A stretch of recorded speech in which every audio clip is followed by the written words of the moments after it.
If I look at Frame magazine, which is about interior design, it's first and foremost the platform to publish the latest projects that we see. And these projects, they come from all over the world, and they can be anything from shops, restaurants, bars to trade fair stands and offices. What we also do is once in 2 years' time we create books that focus on one of these fields. So we collect all kinds of bars, cafes, restaurants and hotels, and we combine them in a very thick book called Night Fever. We do the same with trade fair stands. We collect them for 2 years and then we combine them in a very thick book called Grandstand. And that's the way we treat content for books. And then we have a website, frameweb.com. It has a blog and shows projects that you will not find in the magazine. And on the other hand, projects that you will find in the magazine, most of the cases are explained with a video or other material that you will not find in the magazine. And then currently we are thinking of what to do with the iPad. An important thing about the iPad is that you can take it with you to read in whatever place you like a magazine, and unlike a desktop computer, which makes publishing for the iPad something different than publishing for a desktop computer. And one of the lines that we are currently thinking about is doing something similar as we do with books, to focus on a specific subject, for instance shops, and to make a special iPad version of Frame just about shops that would say the best shops of 2011 that have appeared in Frame magazine. So again, we look at the content we already published and we make a selection and we republish it for the iPad.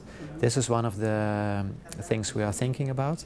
And the other way of thinking is creating a magazine like Frame, but then enriched with audiovisual content. But this involves a lot of research into this material, and also requires some investment if this material does not yet exist. So that's a line of research that we are postponing a little bit.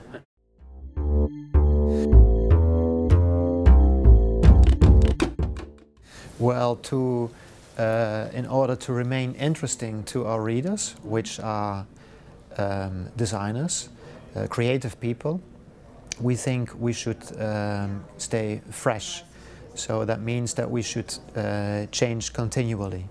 Otherwise, we think that our readers will become bored with whatever we make. So that's why we think it's important to change. And this means that the communication, meaning our trade stand fairs or advertisements, or the brochures we make, the media kits we make for advertisers, they change accordingly. So they reflect the same look and feel as the magazine.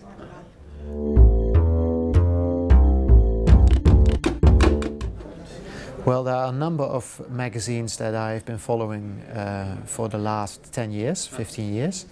And they are Wallpaper magazine. I think it's a very well-made magazine, very well researched and designed, with a really international perspective. The difference between Frame and Wallpaper is that Wallpaper is a consumer magazine, Frame is a trade publication, but I think it's really inspiring what they do for the general audience. Another magazine is Monocle, which is also an international magazine for the general audience, and I think what they do very well is giving you the impression that they are at home in every city or country they write about. You have the feeling they are really experts in what they are writing about. And less than Wallpaper, they focus on images, which means that text for them is much more important than Wallpaper. It is more research involved. which is also very inspiring to see how they package that content. And the third magazine that has interested me since I'm in the interior design and architecture business is Domus magazine, which is, let's say, the grand old lady from Italy. The reference for me when it comes to publishing about architecture, design and art.